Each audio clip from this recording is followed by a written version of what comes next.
What's dangerous is when the universe pick you and you put on the magic glasses. There's rules that go with them. You can never take them off. You never see things as they're supposed to be. You see things as they are. You can never force nobody else to wear them.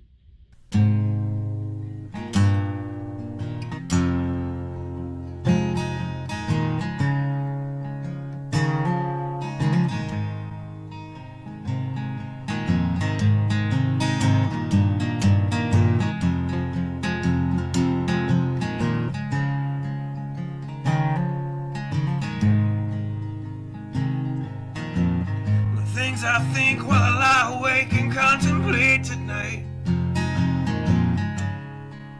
are wearing me out. Well, maybe tomorrow the world will wake and get it right, but I have my doubts, yeah.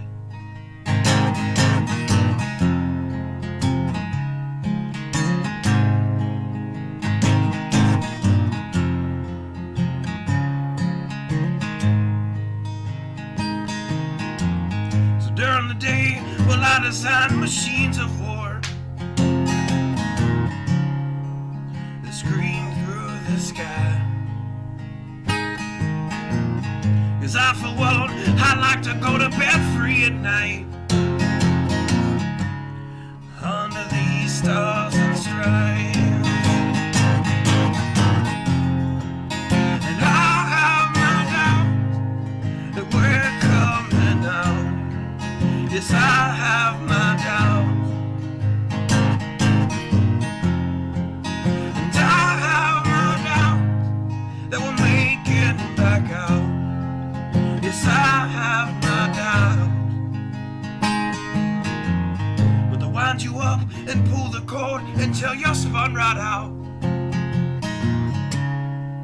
And I don't understand. Roll the dice and raise the price to feed the machine's mouth. Call it the progress of man. And I have my doubt that we're coming out.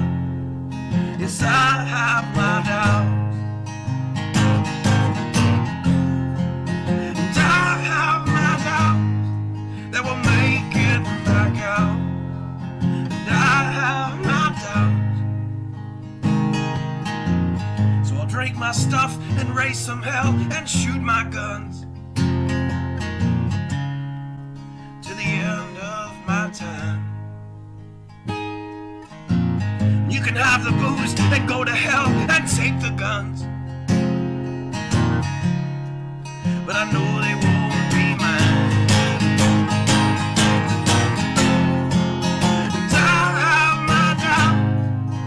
We're coming out. Yes, I have my doubts, and I have my doubts that we'll make it back out. Yes, I have my doubts. So we're all messed up and out of touch. Let's text someone who's in the other room. So don't wonder why we don't say hi or know anyone. I might as well move to the moon. So maybe I'm wrong. Well, I hope that I'm wrong.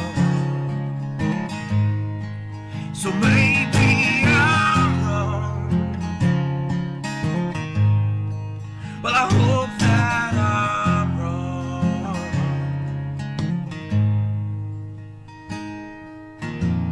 Well, the things I think while I lie awake and contemplate at night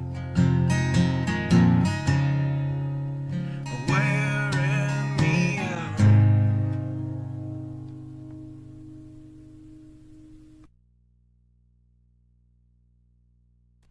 I'm here. Sorry about that. I kept hitting the button and it wasn't doing nothing. My tablet's not the fastest, newest device on the planet, so sometimes that happens. Anyway, I'm here. Wow, don't have a ton tonight of news, but I want to say this. Couple of things. Number one, if anybody's got any questions as far as preparedness and stuff like that, tonight's probably a good night to ask them for multiple reasons. We'll get into that.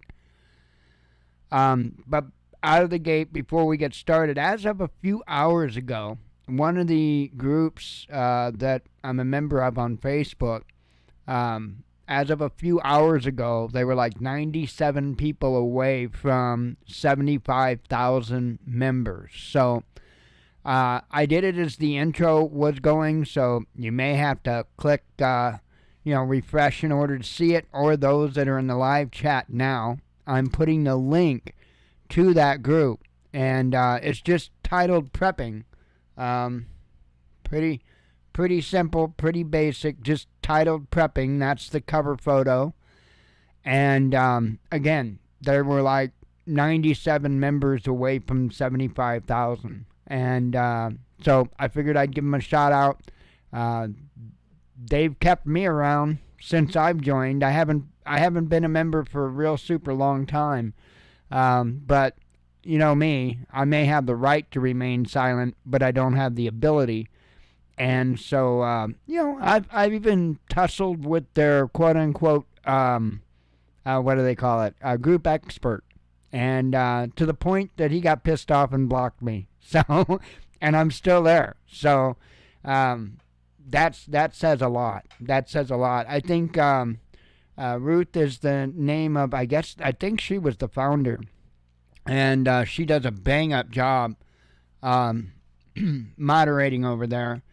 And there's just one thing that they've asked, and I will pass this on because I understand, I fully get it.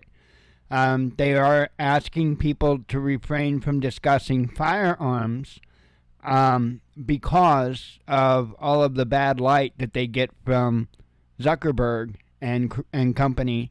And so I just want to say that. And I get it. I understand it because I have seen a lot of a lot of groups deal with issues for completely benign conversations, but it just happened to be about firearms. And, they don't like that over there. And so in order to keep her group in good standing, she's asking that people don't discuss firearms. I get it. I understand it. And it's one of those things, it's kind of like the awareness topic that I talk about from time to time on a multitude of things. It's no longer awareness when everybody already knows it, At some point, people just use it for whatever their personal agenda is. I'm pretty sure people know about firearms, and I'm pretty sure they know where to find out information on them and whatnot, so I get it. Anyway, the name of the group is just Prepping. That's simple, Prepping. But I put the link in the description of the video as well as I put it in chat there. Because I'm sure if you just put in Prepping on Facebook, you're going to get a whole lot of groups. But this is a good one. This is a good one. So, I want to, first thing I want to say, it's been a pretty quiet news day. And in the 10 years that I've been doing this, I have learned that news is a living, breathing thing. It really is. And you can almost see the breaths go in and out of the news cycles. And I know that may sound really strange, but it's just something, a pattern that I have noticed. And I want to make the point that I'm very concerned.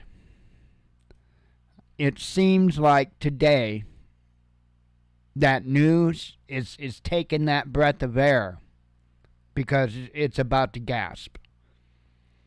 And I mean, I have looked, sure, you can find all kinds of news related to the trucker convoy without trucks and all the other stuff. But when it comes to like information about what's going on in the Middle East and stuff, and what's happening in Ukraine, Russia, what's happening in Palestine and Gaza Strip, it's been pretty mum today. WarNews247.gr, you guys know that I like to use that website. They have been silent for days. So I really hope that I start seeing some updates there soon. I don't know what the story is with that. It could just be just a single person that's running the site or something. I don't know what the deal is with that, but it's been a solid source for information, straightforward, truthful, factual information, and it does concern me when I see them go several days without saying anything. I put out the video earlier this morning about this whole trucker deal. The convoy, I should say, because from my understanding, there's really not much for trucks involved. And I'm just going to continue my warning on it. I was born at night, but not last night.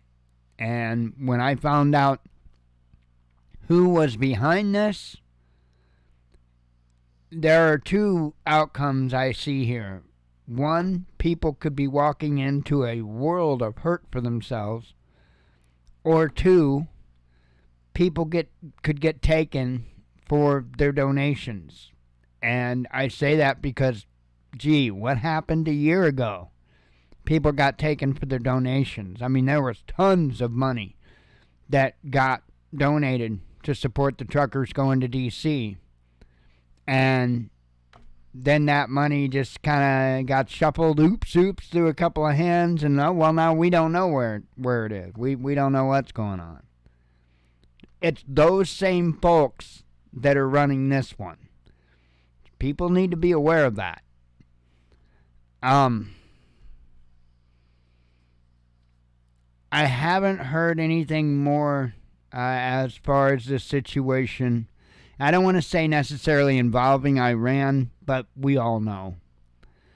I don't know that if the U.S. has any plans to go kinetic in Iran itself. I have doubts on that because that's a pretty tall order. And I don't know what the Biden administration is going to do here. I understand the call for something to be done, especially in light of losing 3 service members, injuring nearly 30 more. I can get there wanting to be some type of retaliation for that. But we really need to watch our steps here. One of the big problems in the United States is the propaganda that we have. In fact, what was it? Was it something I had shared out? Let me take a peek. There was something, and I saw it, and it just like, I don't even know what it was that I saw. I wished I could remember. Oh, now I do. Hang on, let me grab it. And it's totally unrelated to the topic of war and all that, but it's par for the course when it comes to the, we'll say, propaganda that we experience in this country. Hang on, there it is. And of course it's a tiny picture. Let me see if Google's got a bigger one.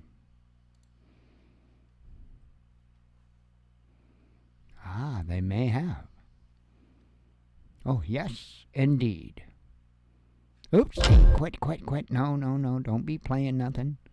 Hang on, let me see if I can nab that. No, I can't nab it that easy.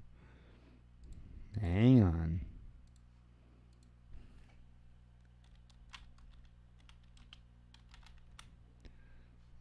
I had to just start typing it because from there it'd pop right up for me.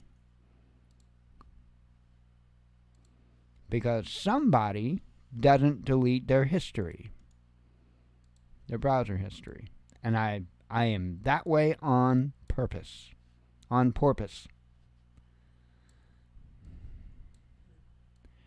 Big reason is I'm not scared. I'm not doing anything. I'm not saying anything that should cause me any issue. So, laugh at me if you will. But I did not realize until high school that people in Alaska didn't live in igloos. I'm not joking. I am not. And it wasn't that I was a dumb kid. It was just nobody ever talked about it. All I remember about Alaska was from grade school, and we talked about people living in igloos, right? So I was literally shocked in high school when I found out that, holy cow, they've got cities just like we got. And I know that may sound really crazy, but when you've got stuff like this, and you're talking about, by the way, they're trying to find hosts for exchange students in our little local town group. And that's why this image was put there. I guess there's a couple exchange students from Finland that they're looking for hosts for. But what I want to draw attention to is the igloos. And it's not, I mean, they're more or less like glass geodome type of igloos. But nonetheless, that looks like a frickin' igloo to me. And, that's the way that the United States is. They just let things kind of go like that. Why do I bring that up? Because there are many, many, many people under the impression that Iran is just a bunch of, sandal-wearing, uneducated, whatever. And that's not the case. Remember how we were kind of led to believe that as well about Afghanistan? Yeah, I remember that. How did that turn out for us? And that was Afghanistan. Afghanistan and Iraq combined aren't even a speck of the capability of Iran. I say Iran, I mean Iraq and Afghanistan combined isn't a speck of what Iran is. And that's the thing that people really do need to understand. This is not going to be a cakewalk. If Iraq and Afghanistan wasn't a cakewalk, man, Iran is not they're not weak. Not at all. They do have a strong military. But what's most concerning about them is their short and medium range missiles. They've got the best on the planet. And the reason why is because of all of the different treaties and restrictions and all of that they've had. They invested all their time and energy into short and medium range weapons. And so that's why they got good at them. And I don't think that's going to turn out so well. So just kind of keep your eyes peeled, ears peeled on the news when it comes to that. Of course, if anything during the show happens or anything, I will say so. But I haven't, I've heard that there could be an announcement as soon as tonight, but nothing was in stone. I don't know what's gonna transpire there. But again, if anybody's got any prepping questions or anything like that, tonight's probably a good night to ask, because I don't know how many more nights we may be able to do this. And I'm not saying that to fearmonger. I'm just saying that because I'm a realist. And I do believe that two of the fastest things that will become issues for us in a major conflict are going to be internet and electricity. So I have a feeling those are probably two of the things that'll go the quickest. So I've got 3 articles up to talk to you about. And the first one, when I saw the headline today, it actually kind of shocked me. I mean, I knew this was going on, but I didn't know that it involved so much of our food. Our everyday food. This is insane. Let me have a sip of tea here. By the way,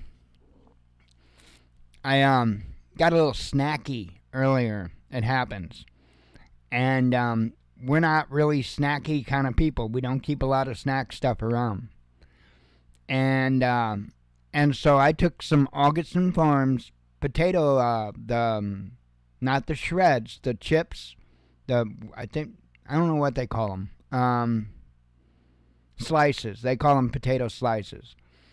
And I took some of those. I boiled them up, got them nice and tender. Then I drained them really, really well. And put a little bit of vegetable oil in a bowl and some salt. And tossed them around in that for a little bit. Threw them in the oven.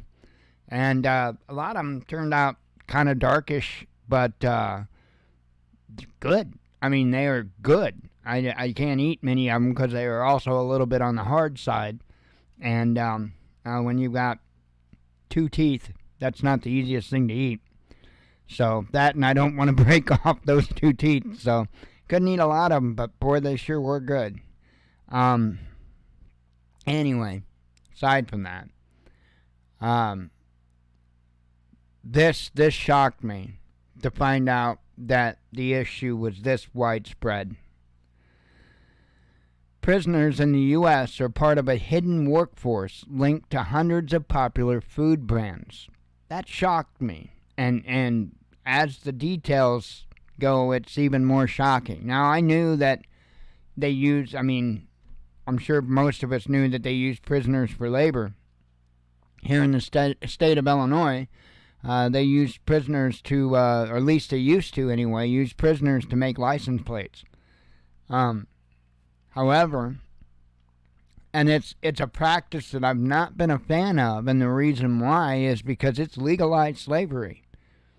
You only think we got rid of slavery back with the Civil War. No, we didn't. They just changed it. They changed it. And it's insane. It is absolutely insane what it's become.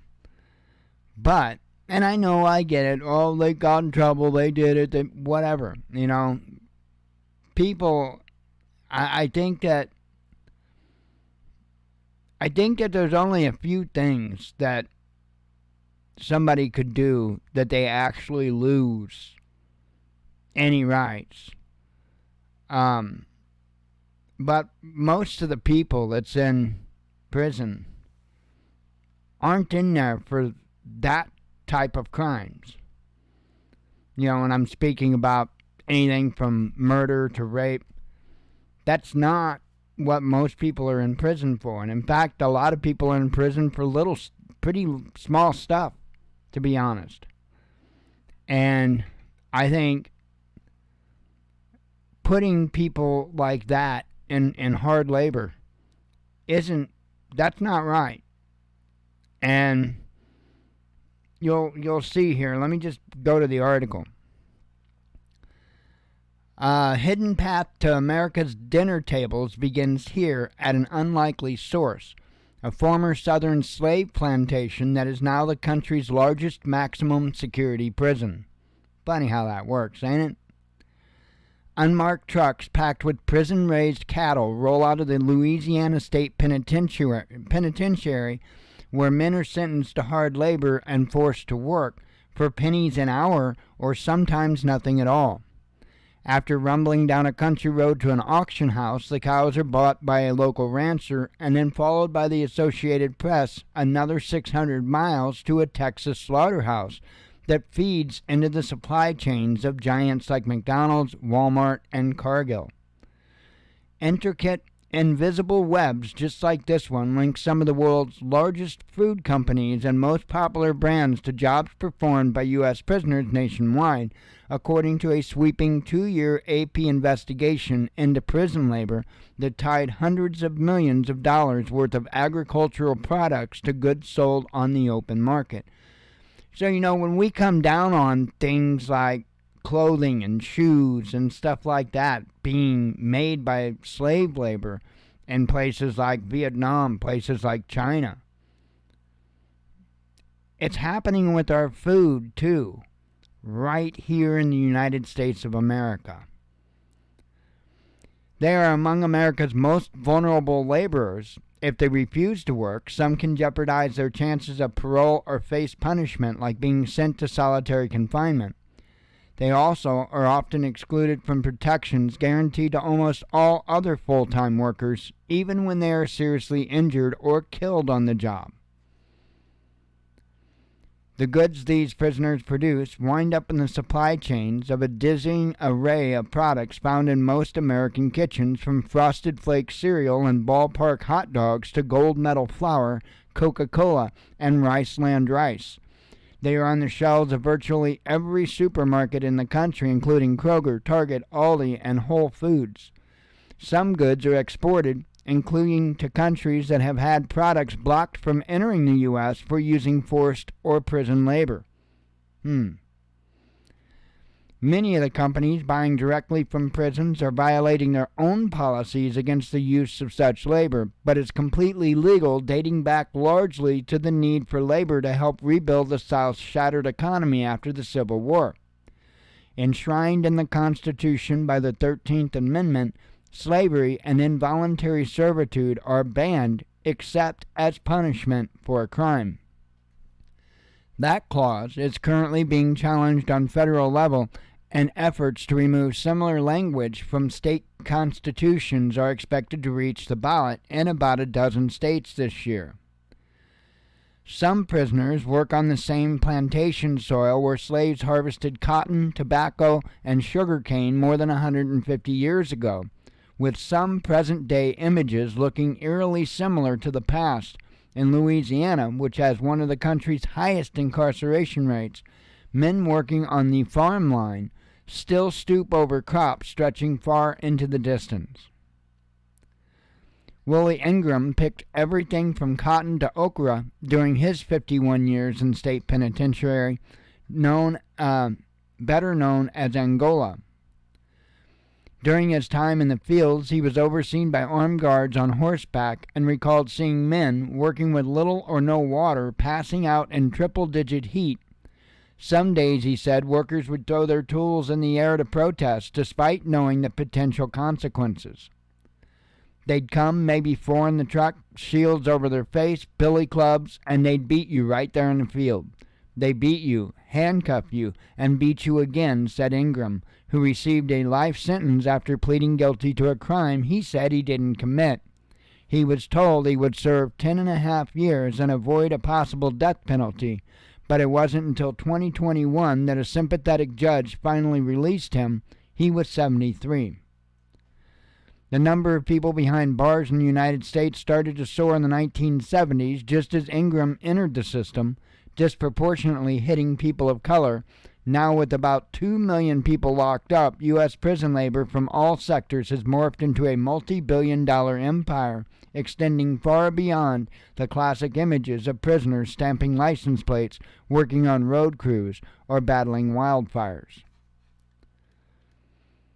Though almost every state has some kind of farming program, agriculture represents only a small fraction of the overall prison workforce. Still, in an analysis of data amassed by the AP from correctional facilities nationwide, traced nearly $200 million worth of sales of farmed goods and livestock to businesses over the past 6 years, a conservative figure that does not include the tens of millions more in sales to state and government entities. Much of the data provided was incomplete, though it was clear that the biggest revenues came from sprawling operations in the South and leasing out prisoners to companies. And I'm not going to read all the rest of it. I did share it out on Twitter. It's a rather lengthy article, but I think you get the point. This is insane. Like I said, it's a really lengthy article. This is insane, and just because you get in trouble, you got to look at it like this. I always say, put yourself in another's shoes. What isn't a crime today could very well be a crime tomorrow, and it might be something as simple as having a 30-round magazine. Now, let's say it goes further than that. Let's say you've got a dozen 30-round magazines and a really crappy judge. And so you get charged with every single one of those 30-round magazines, and let's just say you get 5 to 7 years. Because that's very possible with the lawfare that's going on in the world, in our nation, especially today. So, do you think that person that got caught with 30-round magazines that he never harmed a single soul with, you think it's right for them to do hard labor in the fields? Because you have to understand that some of the people that are in the prison system hadn't done anything more egregious than that. A lot of the people. There's so many people caught up in the prison systems that are there because of back child support. Are there because they couldn't pay, they're literally people in prison that are in prison because they couldn't pay a traffic ticket. Sometimes it goes that far. And it doesn't stop with the adults. There are kids, too, in the juvenile detention centers to where they do the same things. I'm not a bleeding heart person for criminals. Not even close. And I've been in that category myself.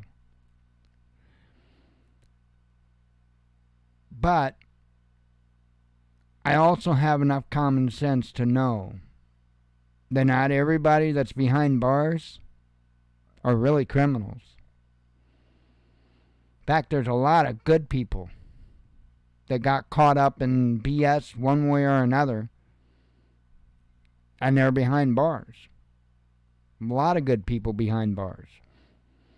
And I would remind you that right now, there is a ton of people still behind bars because of January 6th at the Capitol building. Now, do we think that they deserve hard labor? I certainly don't think so. It's always easy just to write things off because it's not your problem. But the issue with that is what happens if one day it does become your problem? It goes back to that old thing of how, I didn't speak out for this person because I wasn't that way, and I didn't speak out for that person because I wasn't that way. And then no one spoke out for me because there was no one left. And I know I'm way off on the actual saying, but you get the point. This is no different. This is no different. I saw this article. I saw the headline come across on my watch earlier. And I had to grab it. I had to bring it up because we've got to stop allowing this kind of stuff in our country. Because especially when we have such a volatile political situation that we currently have. Like, it could be any one of us locked up for anything. I mean, we have to be very, very mindful. Oh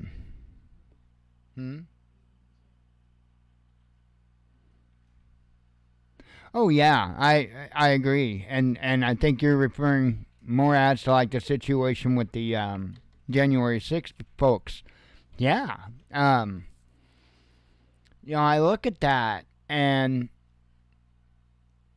I ask the question, are the people behind locking those individuals up, are they ever going to have to face retribution for their crimes, for violating their constitutional rights, and I know they argue that.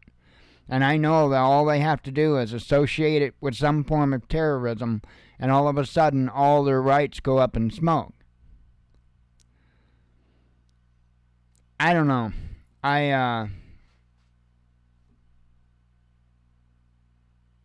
That's why I'm so concerned about that pendulum of power swinging back and forth, you know? That's why I wasn't a big fan of all the rhetoric that was going on when Trump was in office. And, you know, Trump was one thing. Trump didn't bother me so bad. He really didn't. What bothered me was many of his supporters, the way they acted, the in-your-face attitude that they had with it all. And I don't pick either side. But even as somebody that outwardly doesn't pick a side, they were in my face too. And I couldn't tell you the amount of times that I got I got called a liberal, or I got, you know, because I wasn't somebody just to throw my blind support for somebody that was encouraging states to take away Second Amendment rights. I mean, I have to look at things for face value, whatever, and that's why I don't pick a side, because once you do pick a side, it's awful easy to overlook things like that. And violations of the Second Amendment isn't something, in my opinion, that should be overlooked by anybody for any reason. To me, that's a pretty big offense. But back more to the whole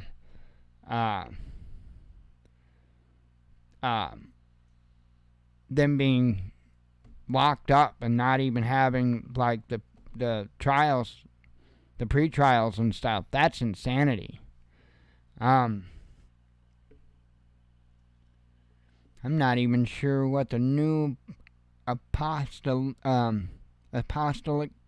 how would you even say that? New apostolic reformation. I'm not even sure what that is. I am Googling it, though, right now. Let me go ahead and kick back to the studio. I forgot I was over there.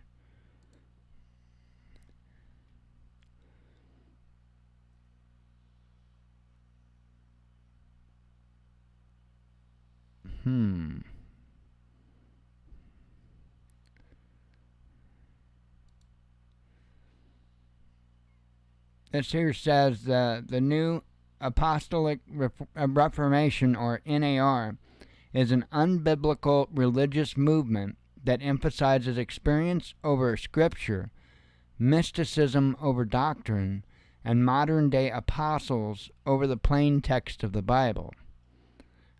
Of particular distinction in the New Apostolic Reformation are the role and power of spiritual leaders and miracle workers, the reception of new revelations from God, an overemphasis on spiritual warfare, and a pursuit of cultural and political control in society.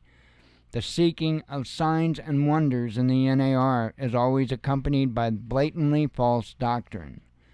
And I'm not taking anything that they say about them, to heart, because I realize that good chances, no matter what, that there's an agenda behind whichever site that I'm reading it from. So I think that probably made a fairly decent definition of what it was. Just on a surface, I'm not a fan. And here's why. That is giving way too much power to mankind. And mankind doesn't seem to be really responsible when it comes to power. I am a firm believer of the separation of church and state. I don't want there to be any correlation. I don't want the government controlling the church, and I don't want the church controlling the government. In fact, church controlling government was a large reason why the founding fathers decided to break away from Great Britain. Right, exactly. Theocracy, exactly. And to be real honest, there's only one part of this that I kind of like, and I'll bring up my recent experiences with the young ladies from the Latter-day Saints. We have been having young ladies, because they've just sent young ladies. They haven't sent us any of the guys from Latter-day Saints, Mormons. And I enjoyed fellowshipping with them. I enjoyed talking to them. I enjoyed speaking about the Word with them. But then, the last time they came here, and they did, different set of ladies did this a different time, but not quite so stern as it was this time. They had more or less put it right all on the table. Well, first of all, I never even gave any kind of an indication whatsoever that I was looking to be converted or that I would be converted, right? I was enjoying the fellowship. And I wouldn't mind going and checking out their church, and I wouldn't mind, absolutely. But to actually commit myself to their doctrine, no, I can't do that. And this is what really blew my mind. Because I've been trying to tell these ladies that I absolutely believe and I get his name wrong, I'm not tonight, Joseph Smith, and I know I got it right tonight. I absolutely believe what Joseph Smith claims, 110%. And the reason why I do is because I had much a similar experience. And I can tell by the different ways it happened with Joseph Smith and how it happened with me that he's not lying. He's not making it up. However, that's as far as I can go. I can't sit here and say that the current, and I think his name's Russell Nelson, if I'm not mistaken, that the current quote-unquote prophet of that religious organization, I can't tell you that I feel even a little bit confident that he is a prophet sent from God. Not even a little bit confident. In fact, I could tell you the opposite, that he's not. But at the same time, I can tell you beyond a shadow of a doubt that Joseph Smith was. And I've explained this to these ladies. And so when they were last here and that got put on the table in front of me, I'm like, wait a minute.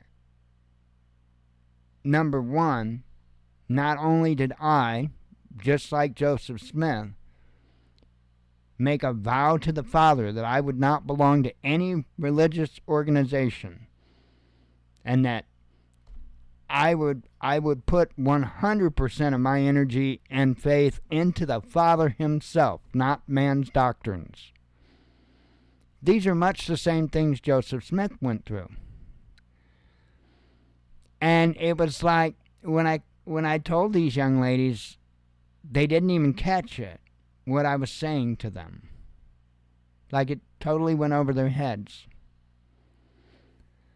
And that's what concerns me about this. Now, I kind of like the modern day apostle thing, but at the same time, that's because anybody can just say that crap. I could just be saying it. I remind people that up until that moment, I was an atheist. I wasn't looking to believe. It happened. And I see a lot of people today claim a lot of stuff that just simply is not true involving the Father. So it's awful easy once somebody gets that type of control to just start doing their own thing, using the Father for their own benefit, which we see people do all the time, every day, including right here on YouTube.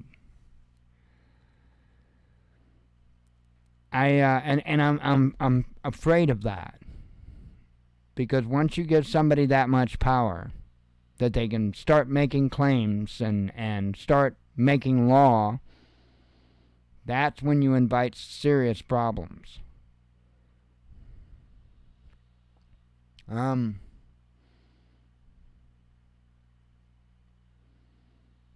Wow. See, yeah, I didn't even know that, Friday. I didn't even know that. Pardon me, but you do have my interest. I'm gonna be looking into this. Because you've got my interest, especially considering that, as you say, that it's even got Trump swept up in it. It's probably something important to see what's going on, what they're doing. Because I don't trust any of it, for good reason. And especially when you start mixing in religion and stuff like that, because I already see where they're lining up for the one world currency. I already see how they're lining up to do away with nations. And I'm waiting to see how they break it down to one world religion. And that could be how it's done. That could be how it's done.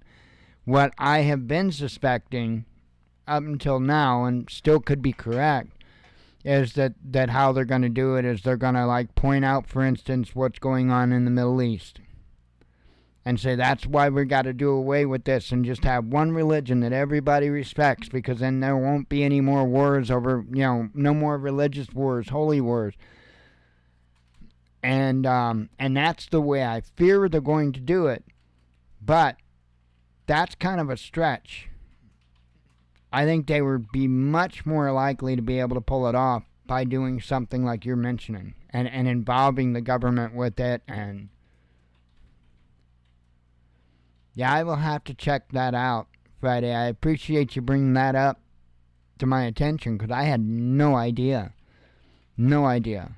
I will definitely be looking into it, though. Yeah, that's crazy. Had no idea.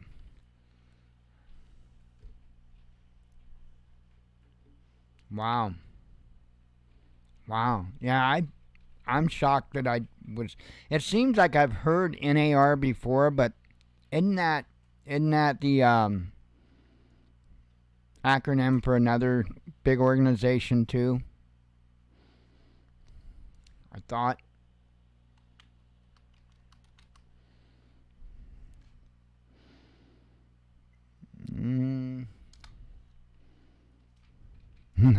Not the, and it could have been the National Association of Realtors, but I don't think so.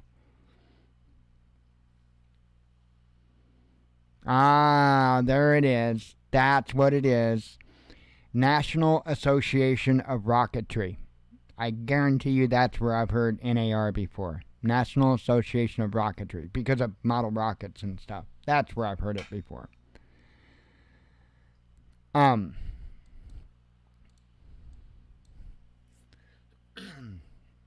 That's crazy. They're really no, not realtors. I know. I had heard of NAR because of the rocketry, but that's why when I first read it, I'm like, NAR. It sounded so familiar, but that's because it was. Anyway, yeah, that's crazy.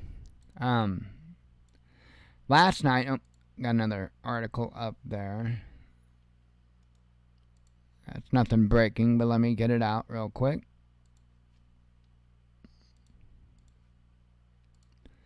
I gotta rearrange how I do this, because I've got stuff put in places to where I can't see it because of the mic. I had spoke about this, I believe, last night a little bit. I had brought it up, and I couldn't remember the term for it, the name for it. It's Shenzhen. and I don't know why I couldn't think of that. Because, I mean, that's just right off the tip of our tongues. Anyway, the military Shingen I was talking about last night, I was describing it as how basically it's the countries, well, companies, that still fits, working together so that they don't have to deal with a bunch of bureaucratic red tape when it comes to moving military and weapons through countries. And lo and behold, tonight we've got an article that tells us the current situation with it. Apparently, they're currently planning it. It says here plans are underway to create a network of military corridors across Europe in an effort to bypass complex regulations which currently restrict the exchange of equipment and personnel between NATO nations, the Times reported on Sunday. In November, NATO's European Logistics Chief, Lieutenant General Alexander Solfrank, urged countries in the region to establish zones to allow for the rapid movement of troops and ammunition in the event of a major conflict with Russia. The idea has been floated by military leaders for years, the Times noted, saying talks on creating the corridors are now underway and the results could be announced before NATO's next summit in July. I think it's probably going to come really quick. The Byzantine tangle of regulations restricting the exchange of transport of military equipment in the EU has created a significant headache for NATO planners, the outlet said. Cross-border exercises frequently involve dizzying quantities of paperwork that would cost critical time in a military crisis, it added. In an interview with the Times, Solfrank said that the U.S.-led military bloc members must begin without delay making efforts to reduce or adapt the red tape wherever possible. In an interview with the Times, Solfrank said the U.S.-led military bloc members must begin without delay making efforts to reduce or adapt the red tape wherever possible.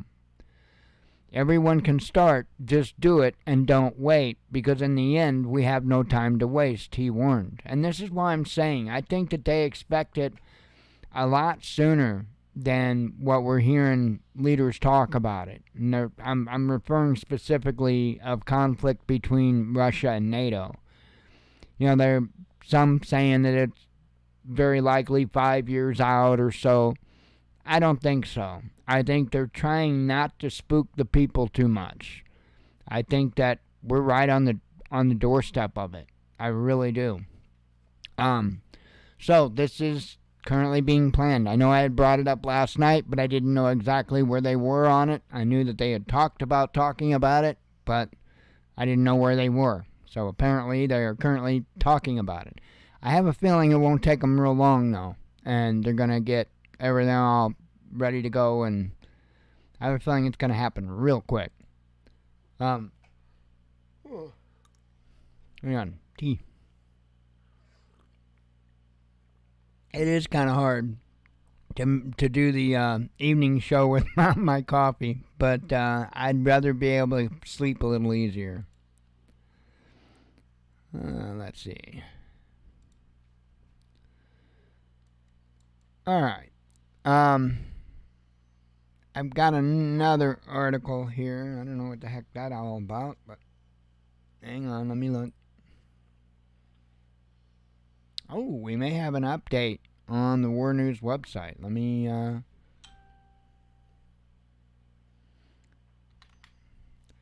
take a peek. So far it's the same. Yeah, nothing. And the home page isn't technically what I've got my app watching. I've got my app watching this page right here. But I knew it wasn't going to be updated either. So my guess is the updates that it's talking about is probably comments.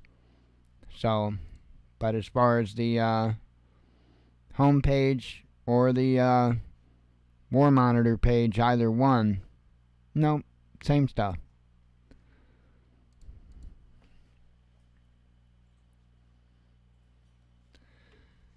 And this is the last article I have up.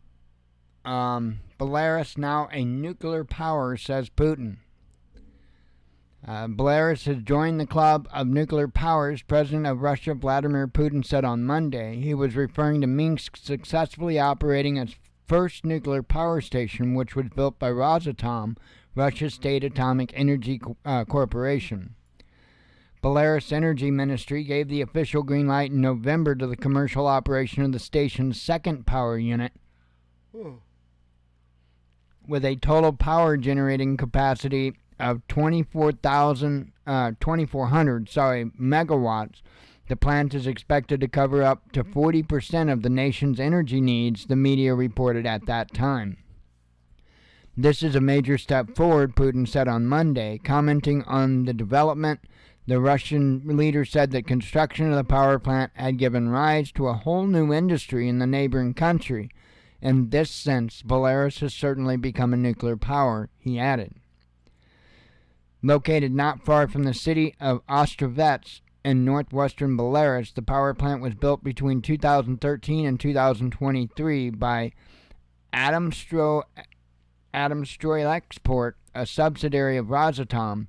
It is the first nuclear power station outside of Russia to use Rosatom's state-of-the-art nuclear reactors of the 3+ generation, RIA Novosti reported. So that's going on, but I also want to point out that Russia, and they're not the only ones, China's talked about it off and on too, talked about actually deploying nuclear weapons to countries that are near us.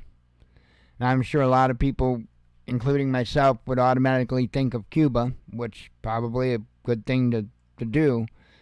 But also you've got a lot of South American countries, and possibly even Mexico, that we might wind up seeing Russian nukes in, or Chinese nukes in, just basically for a tit-for-tat kind of thing. I hope we don't. I really hope we don't. But it's not looking good. My stupid neck. That lump on my neck has been huge for the past, I don't know, a couple of weeks or so. It's gotten huge. My neck's been giving me all kinds of fits. I'm pretty sure it's probably I don't know, but I think it's probably a disc. Maybe, I don't know. Let's see. UK poverty deepens, says charity.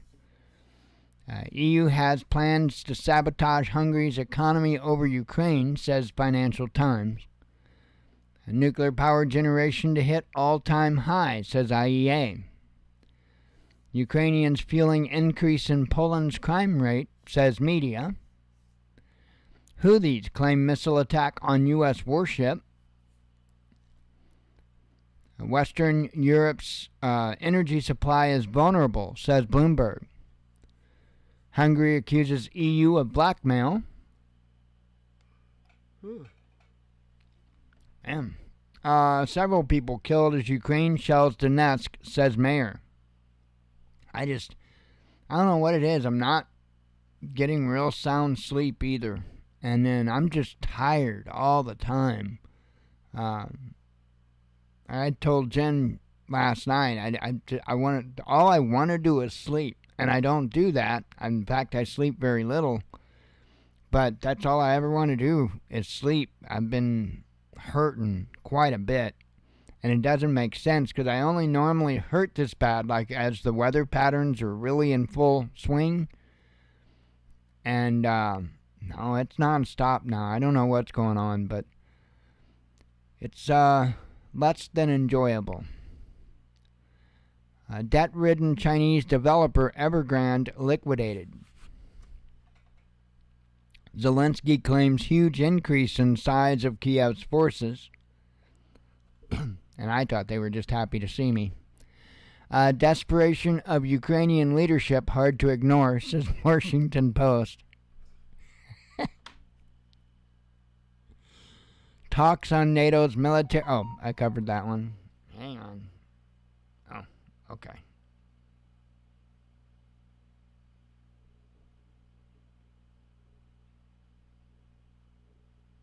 Sheesh. Now it's yelling at me. Low battery. Good thing it yelled at me because I would have forgot. I need to replace the battery in this thing. There's a lot of stuff. I gotta win that lottery first, though. First thing that I really kind of need to do is fix my grow light. That's $60 there. I think a battery for that's around $20-25. I don't need a new watch. I like that one, but the battery's going bad. Anyway, where was I? Church of England's leader urged to drop trans guidance for schools, says the Telegraph. EU living standards depend on Russia, says Deputy PM. Move nuclear weapons closer to the U.S., says Russian MP. That's part of why I made that comment a little bit ago. Russian court issues arrest warrants for Navalny allies. Covered that and that. U.S. and U.K. to blame for Ukraine conflict, says former Czech president. UN workers helped Hamas kidnap Israelis, says New York Times. So I'm kind of watching that and seeing how that pans out. I'm going to be honest, and I'm not a fan of the UN at all. But I'm going to be honest, I don't believe it. Don't believe it. Could be wrong, but I don't believe it. No light at the end of the Ukrainian tunnel, says EU's Varel. That was the headline that was out earlier. And that's what I mean. It's been a quiet day. That was it. That's all the news that I had ran across. Again, War News 24/7 hasn't really been adding anything for the last several days. And, but I mean, I keep my eyes and ears open. I know I share mostly like RT stuff, but I hadn't seen a whole lot today. And I just got that feeling, like I said earlier on, news is like a living, breathing thing. It breathes. And it really does seem like it's taking in that deep breath before it goes underwater, if I could use that analogy. That's really what it feels like. My advice for folks would be to pay very close attention to what's going on. Just have things ready, I think it's nuts when I hear people.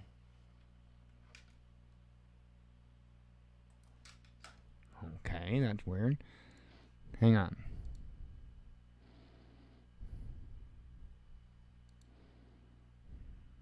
I'll have to find that. It's a private message, but I'll deal with it in a moment. I think it was to the Highland Patriots page. That's why I'm like, don't do much stuff over on the Highland Patriots. Normally it's everything's on the discussion group. But anyway, just keep a close eye on things. Wrap up any of those loose ends you may have. And get ready. I'm not saying that to be an alarmist. I'm not saying that to put people in fear. I'm saying that because I really do think that that's the position that we need to be in. That's the state of readiness that we need to be in. Not telling people to walk around with, their bulletproof vests or their AKs or nothing like that. But just make sure you got batteries topped off. Make sure that if you've got containers to put water in, that maybe go ahead and get some water in them. Just little things like that will make a huge difference. Because what's really gonna help is those first initial days after a big event. Not having to go anywhere is going to be huge. That's going to be monumental.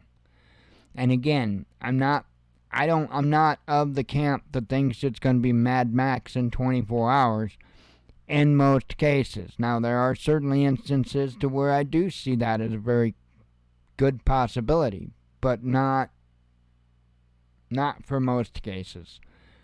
I think it'll continue to be kind of a slow rollout like we've already been experiencing for the last several years. And I think it's just going to continually do that. Although I do think it's going to pick up steam, especially if we do get into a kinetic conflict, a full-blown World War III. Oh, I think it's going to pick up steam quick. But I don't think it's going to be an overnight Mad Max situation. I think it's going to be a slow grinding down as we've been experiencing for the last few years. I don't think it's going to be much different from that, maybe just accelerated. And I think there are some things that are going to really quick have big changes, especially including price of food, for example. That's one of my biggest concerns, because right now people are already struggling just to be able to make ends meet, to be able to have enough food.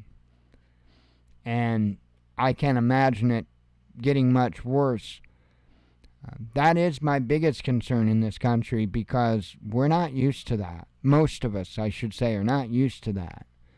And it's going to be a really hard thing for people to deal with. A lot of it is. There's going to be a lot of psychological turmoil in this country when people can't have what they're so used to.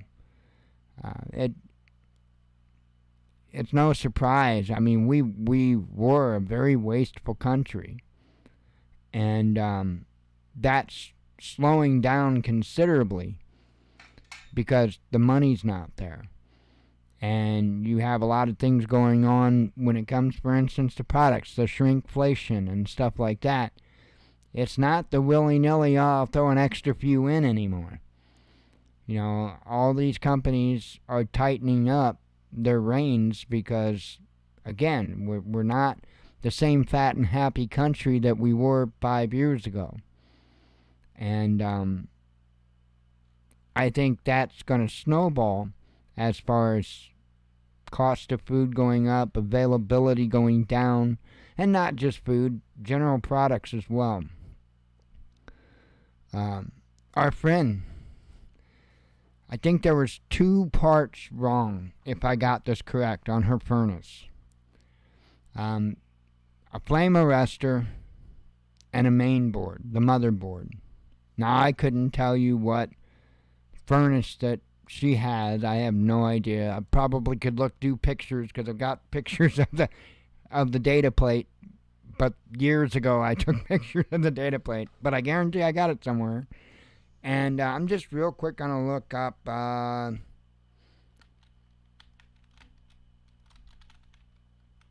furnace motherboard just to see. Yeah. So, we're looking at prices between 100, 200, some as much as 250. But it looks like most of the motherboards for furnaces look to be in between the $100 and $200 range. Many of them more around the $125 or so range, from just a brief general look here. The other thing that she needed replaced was the flame arrestor.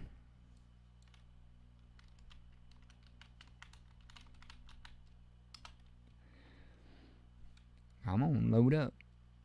And I'm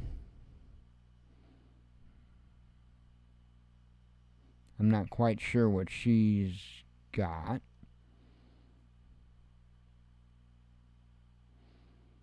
That might be it. I bet it is. The burner intake flame arrestor. Probably what she needed. I don't see a price here. I was just trying to get an idea, but from what I'm seeing, like flame arresters up to $100. One of them here is $64. That one's $90.98. This one's $41.81. So yeah, her bill to have her furnace repaired was over $700. to have her furnace repaired. She needed those two parts replaced, the flame arrestor and the motherboard. And it cost her over $700. And there's no way. I mean, she had to have help to do it. I mean, I don't get how people are expected to be able to get through this. I really don't.